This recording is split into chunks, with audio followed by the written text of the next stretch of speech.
Whispered melodies and tales में आपका स्वागत है और मैं हूं आपका दोस्त और इस चैनल एवं कहानी का सूत्रधार देवव्रत मजूमदार। चलिए कहानी प्रारंभ करते हैं। दृष्टिकोण साथ जीवन एक कहानी एपिसोड 10। रुद्रनाथ के आगाह करने के बाद भी किसी ने कुछ नहीं कहा और शुभेंदु ने रुद्र से कहा कि वो पैदल ही मंदिर तक आ जाएंगे। रुद्र और अजय दोनों गाड़ी से मंदिर तक पहुंचे। मुख्य द्वार से मंदिर कुछ 4 किलोमीटर का रास्ता था। रुद्र ने अजय से कहा, शुभेंदु और बाकी लोगों को यहां तक आने में लगभग 45 से 60 मिनट लगेंगे, तब तक हम जंगल का एक चक्कर लगा आते हैं, क्या बोलता है? अजय ने सिर्फ सर हिला दिया और दोनों जंगल के अंदर चले गए। कुछ 2 घंटे बीत गए थे। रुद्र और अजय वापस मंदिर भी आ गए थे, पर इन चारों छात्रों का मंदिर में कहीं कोई निशान न था। रुद्र और अजय दोनों पूरा मंदिर और उसके पास के दर्शनीय जगहों पर उनको ढूंढ चुके थे। दोपहर के 2 बज रहे थे, पर उन छात्रों का कोई अता पता नहीं था। रुद्र ने अजय को वापस मुख्य द्वार की तरफ देखने बोला और खुद दोबारा मंदिर में जाने से पहले अजय को बोला कि अगर उसे चारों नहीं मिलते हैं तो मंदिर में अंदर आ जाए और वहीं रुके। उसका इंतजार करते हुए और मंदिर में चला गया। रुद्र पूरे मंदिर में देखने के बाद उस पत्थर के पास आया जिसे कि इतिहास में कहा गया था कि वो एक चाबी है किसी गुप्त गृह की।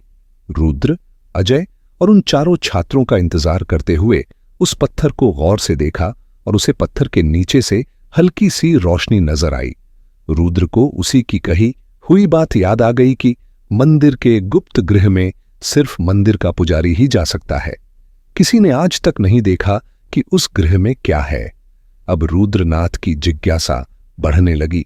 वो उसी पत्थर के पास नीचे जमीन पर बैठ गया और देखा कि पत्थर को खिसकाया जा सकता है अगर कोई हल्का जोर लगाए, क्योंकि पत्थर 2 लोहे की रेलनुमा पटरी पर रखी गई थी और ग्रेनाइट पत्थर होने के कारण उसमें चिकनाई भी थी।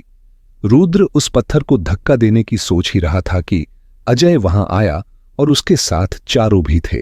रुद्र ने अजय को पूछा, कहां मिले ये चारों? अजय ने उत्तर दिया, ये सभी जंगल में थे और अगर मैं नहीं जाता तो ये चारों यहीं जंगल में घर बनाकर रहने वाले थे। रुद्र को चारों पर गुस्सा तो बहुत आया, पर उसने गुस्से को पीते हुए कहा, मंदिर का अब दर्शन तो न हो पाएगा। चलो हम सब रास्ते में कुछ खाकर वापस चलेंगे। यहां शाम को 4 बजे के बाद रुकना ठीक नहीं है। सभी कार में बैठे और अब कार चालू भी हो रही थी और आगे भी जा रही थी। सभी लगभग शाम 6 बजे तक कैंपस पहुंच गए थे।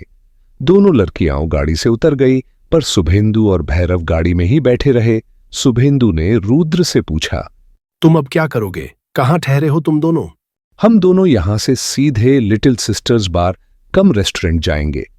वहां शाम का आनंद लेते हुए रात का खाना खाकर यहां खरगपुर में दिनेश नगर में एक घर किराए पर लिया है, वहां जाकर सो जाएंगे।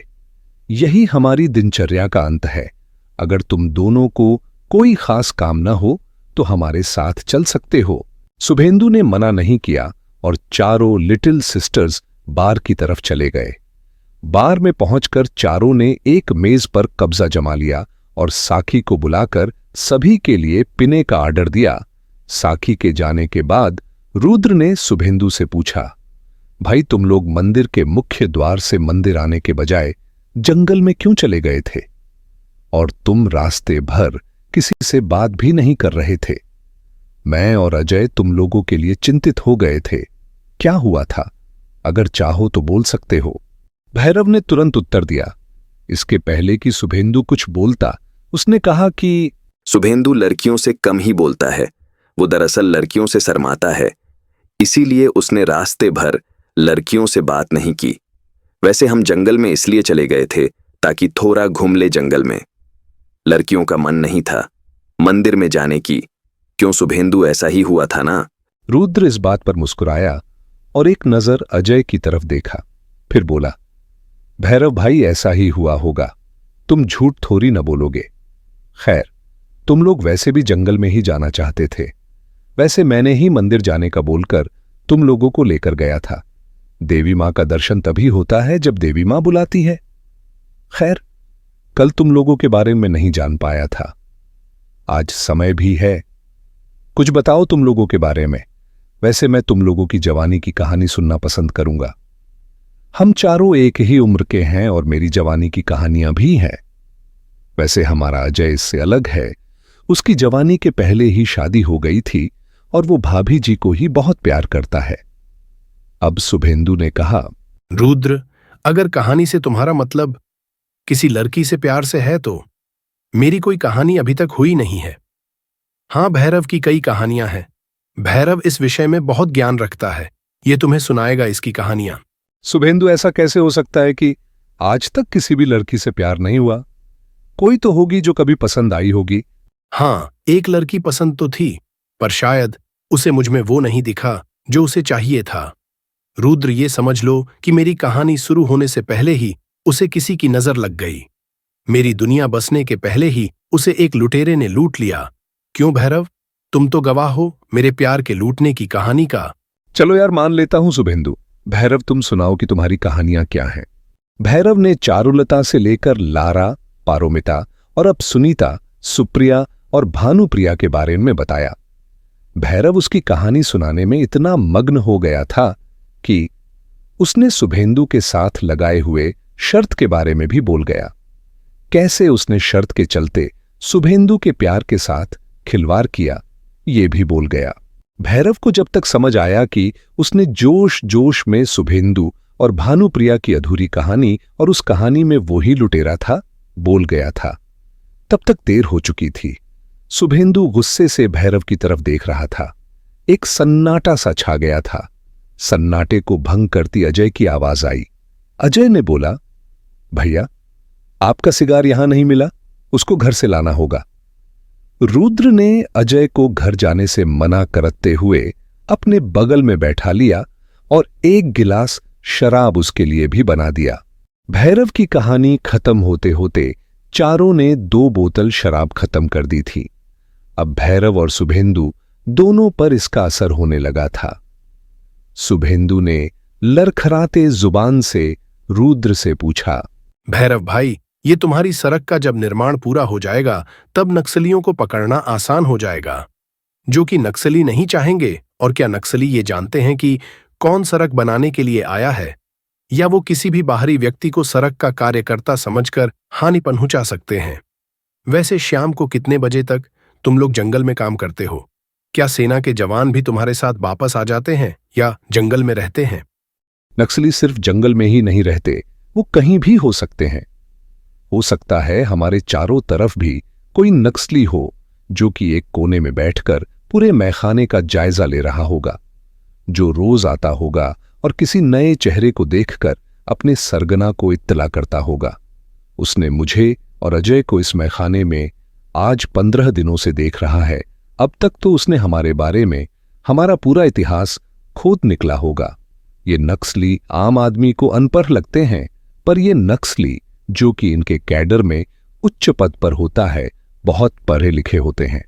ये हो सकता है तुम्हारे इंस्टीट्यूट का कोई प्रोफेसर भी हो सकता है, जो कि कुछ छात्रों की मानसिकता को पहले साल में ही समझकर उनकी मानसिक विचारधारा में सत्ता या सरकार के प्रति विरोधी दृष्टिकोण पैदा कर रहा है, और कुछ पढ़े लिखे नौजवान उनके भरकाबे में आकर देश का हानि कर रहे हैं।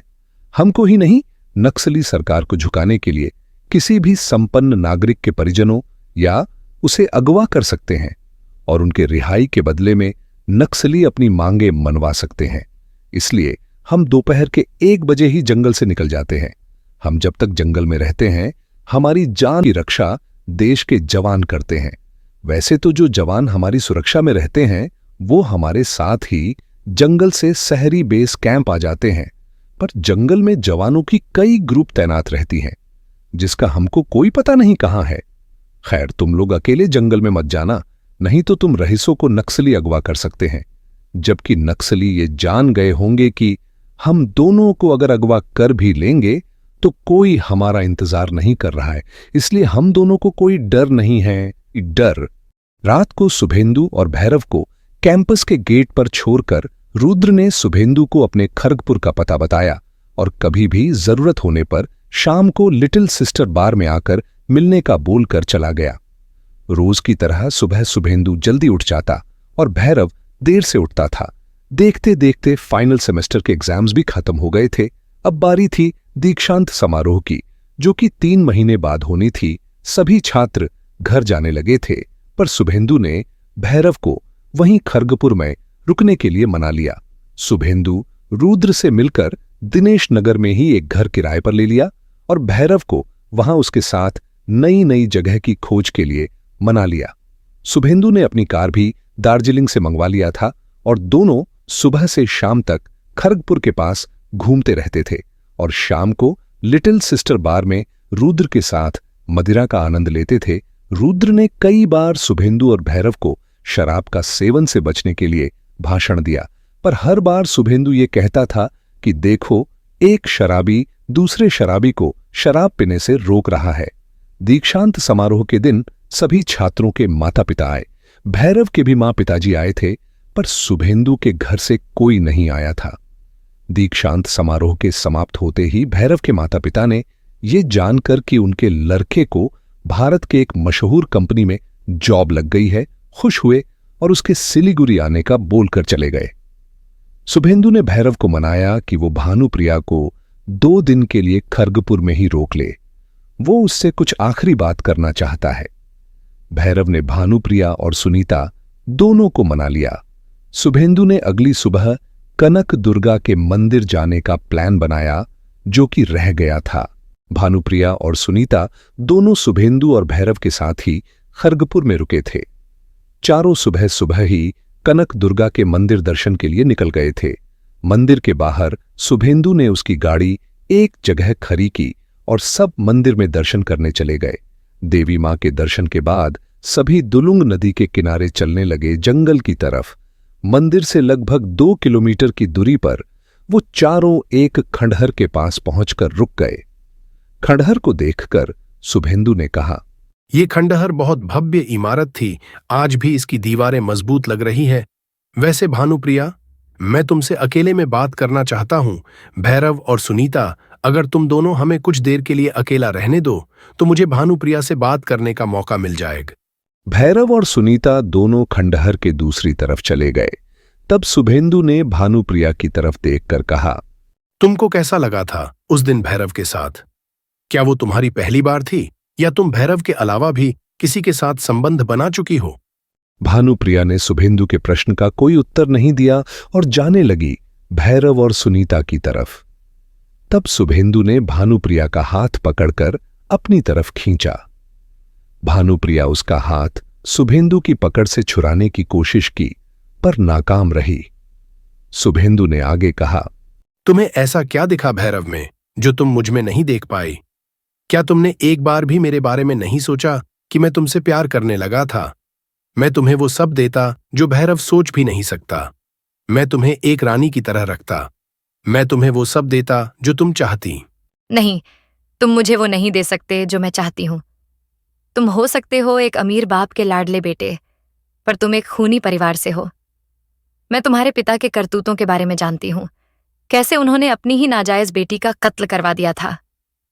कैसे उन्होंने उनके मासूका को भी मरवाने की कोशिश की। जब तुमको तुम्हारे पिताजी की सच्चाई पता चली तब तुमने भी कुछ नहीं किया। हो सकता था कि तुम भी मुझे प्यार का झांसा देते और बाद में मार देते। जिस दिन मैं भैरव से मिली थी पहली बार रूम में, मैं तुमसे इस विषय में ही बात करने आई थी, पर तुम नहीं थे और भैरव के साथ ये बात की पुष्टि की। भैरव ने भी यही कहा कि सब सच सुना था मैंने। उसके दूसरे दिन भैरव ने मुझे इन बातों की सच्चाई का सबूत देने के लिए बुलाया था और उसकी छुअन से मैं भावनाओं में बह गई और वो हो गया जो न होना था। तुमने हमको कमरे में देख लिया। वैसे मुझे कोई ग्लानि नहीं है। तुमको तुम्हारी संपत्ति मुबारक हो। तुम मेरी नजरों में एक घिनौने आदमी हो। तुमसे अच्छा एक गरीब लड़का है।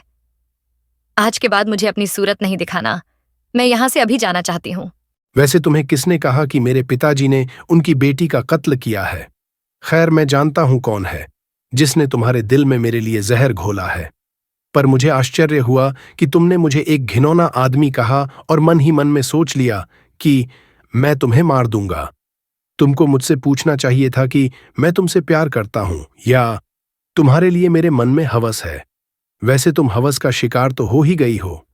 भैरवनाथ ने तुमसे नहीं कहा होगा कि उसने उस दिन तुमसे पहले 2 और लड़कियों को उसकी हवस का शिकार बना चुका था, और उसने उस दिन एक शर्त के चलते 3 लड़कियों को उसकी हवस का शिकार बनाया था। खैर, जब तुमने मुझे एक घिनौना आदमी मान ही लिया है और मेरे पूरे परिवार को खूनी परिवार के खिताब से नवाजा है, तो मैं तुमसे सिर्फ इतना कहूंगा कि मैंने अपनी जिंदगी में सिर्फ तुमसे प्यार किया था। ये अलग बात है कि इन 4 सालों में अपने प्यार का इजहार न कर सका, पर मेरे मन में कभी तुम्हारे लिए हवस तो दूर की बात है, कभी कोई गलत भावना नहीं आई। चलो, आज के बाद तुम मेरा चेहरा कभी नहीं देखोगी। अब तुम जा सकती हो भैरव और सुनीता के पास, पर उनको मत बताना कि हमारे बीच में क्या बात हुई है। हम थोड़ी देर में ही यहां से चलेंगे। इतना बोलकर शुभेंदु ने भानुप्रिया की हाथ छोड़ दिया और वो खंडहर के सबसे ऊपर वाली जगह पर चला गया, जंगल का नजारा देखने के लिए। उधर भानुप्रिया भैरव और सुनीता के पास चली गई। तीनों खंडहर के पास घूमने लगे कि तभी वहां 6 नक्सली हाथ में पिस्तौल लिए हुए आ गए और भैरवनाथ को लड़कियों से दूर कर दिया। एक नक्सली ने भैरवनाथ को मारना चालू किया। उस नक्सली ने पंच से भैरवनाथ के चेहरे को लहूलुहान कर दिया। अब बारी थी भैरवनाथ, भानुप्रिया और सुनीता को गोली मारने की, पर नक्सली जैसे किसी का इंतजार कर रहे थे, जैसे वो किसी के इशारे का इंतजार कर रहे थे कि इशारा हो और वो तीनों को गोली मार दे। इतने में एक पत्थर नक्सलियों के पास आकर गिरी और नक्सली तैयार हो गए गोली चलाने को, पर अगले पल में 3 नक्सली जमीन पर ढेर हो गए। बाकी बचे 3 नक्सलियों ने अब खंडहर के दीवार की तरफ गोली चलानी शुरू कर दिया। एक शॉटगन की गोली चलने की आवाज आई और चौथा नक्सली भी ढेर हो गया। ये देखकर बाकी दोनों नक्सली वहां से भागने लगे कि दीवार के पीछे से रुद्र और अजय बाहर निकलकर उन दोनों नक्सलियों का पीछा किया और उन दोनों को भी मार गिराया। इस नक्सली और रुद्र अजय के बिछ हुए भिरंत में चली गोलियों की आवाज से सेना के जवान वहां आ गए। सैनिकों को वहां का दृश्य देखकर समझ में आ गया था कि क्या हुआ है। सेना के कमांडर ने रुद्र से प्राथमिक जानकारी लेने के बाद उनसे उनका पिस्तौल और शॉटगन ले लिया और दोनों को अपने साथ मुख्य छावनी ले गई।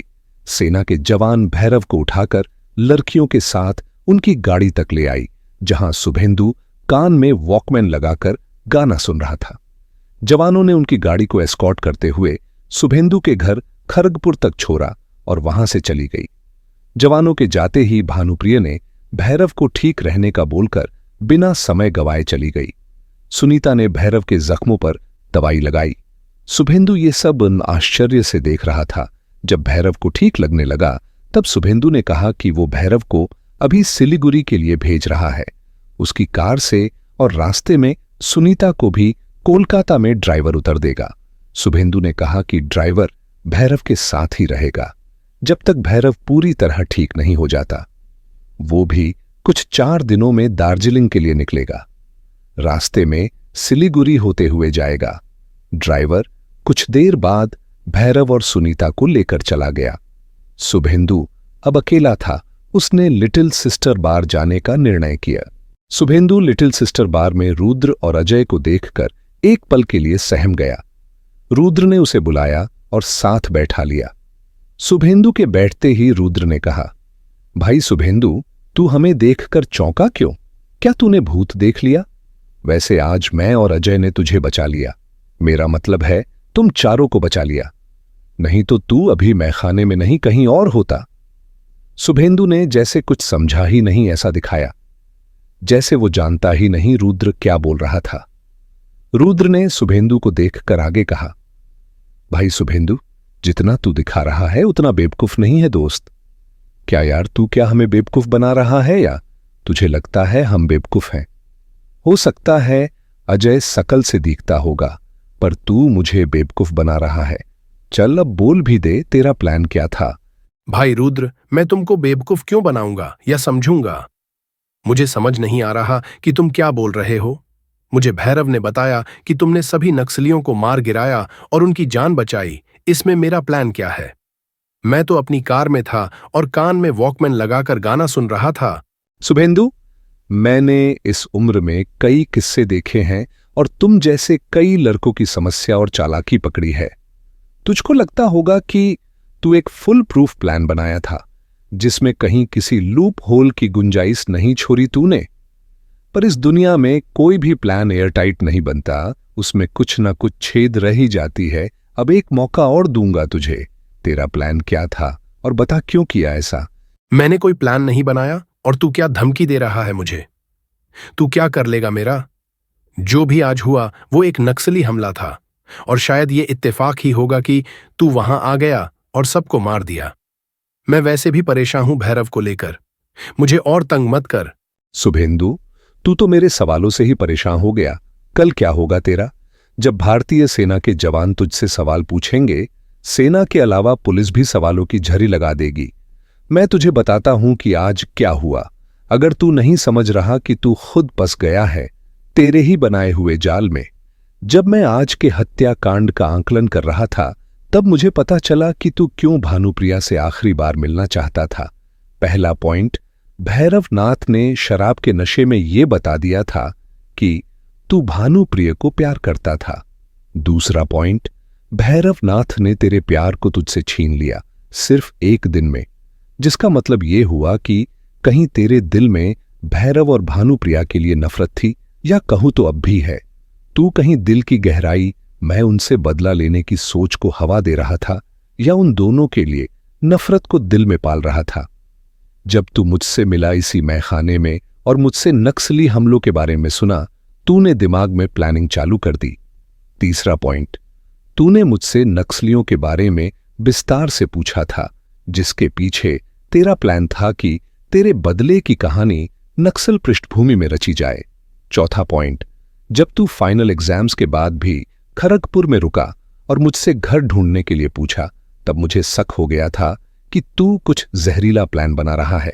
मैंने जानबूझकर तुझे मेरे घर के नजदीक दिलाया ताकि मैं तुझ पर नजर रख सकूं। पांचवा पॉइंट, जब तू मेरे साइट के जंगल में घूमने का आग्रह किया, मैं समझ गया कि तू ये देखने जा रहा है कि जंगल में कहां और कैसे मारेगा भैरव और भानुप्रिया को। पर तेरा प्लान खराब हो गया जब हम साइट के जंगल में नहीं जा सके। पर जब उसी दिन तू मंदिर के पास जंगल में गया और तू खंडहर को देखा, तब फिर से तू प्लान बनाने लगा। छठा पॉइंट, दीक्षांत समारोह की शाम को जब तूने भानुप्रिया को एक दिन रुकने का बोला और कनक दुर्गा मंदिर जाने का जिक्र किया, तब मुझे यकीन हो गया कि आज ही वो दिन है जब तू भानुप्रिया और भैरव को मरने वाला है। इस प्लान में भैरवनाथ की बेवकूफी से सुनीता की भी जान जाने वाली थी। ये कोई इत्तेफाक नहीं था कि मैं वहां पहुंच गया। मैं तो जानता ही था कि तू क्या करने वाला है, पर इस बात से बेखबर था कि तूने किराए के गुंडों को नक्सली बनाकर दोनों को मरने का प्लान बनाया है। मैं तो समझ रहा था कि तू खुद तीनों को गोली मरेगा और शोर करेगा कि नक्सली आए और उन्होंने तीनों को मार दिया। पर मेरे दोस्त, तू भूल गया कि नक्सली ऐसे ही किसी को नहीं मारते। वो सिर्फ उनके दुश्मन, क्या सरकार के लोगों को मारते हैं। वो किसी भी आम नागरिक को नहीं मारते। घर मारना जरूरी हो भी जाए तो किसी के इशारे का इंतजार नहीं करते। जैसे तेरे गुंडे तेरे द्वारा फेंके हुए पत्थर का इंतजार कर रहे थे, वो यहीं गलती कर गए और हमारी गोली का शिकार हो गए। अब समझा, दोस्त की नफरत वो आग है जो जिसके दिल में जलती है उसी को जलाकर राख कर देती है। अब जितने जल्दी हो सके खड़गपुर को छोड़ दे, नहीं तो तेरा जीवन सेना और पुलिस के सवालों के जवाब देने में काट जाएगी। और पुलिस से बच भी गया तो नक्सलियों को बदनाम करने के आरोप में किसी नक्सली के हाथों मारा जाएगा। भाग जा अभी खड़गपुर से, इसी में तेरी भलाई है। रुद्र की बात सुनकर शुभेंदु बार से चला गया और उसने खड़गपुर भी छोड़ दिया। अगर आपको मेरी कहानियां अच्छी लग रही हैं तो मेरे वीडियोस को लाइक करें और मेरे चैनल को सब्सक्राइब जरूर करें। साथ में बेल आइकॉन को दबाना मत भूलिए ताकि आपको मेरी नई वीडियोस की जानकारी मिलती रहे। धन्यवाद।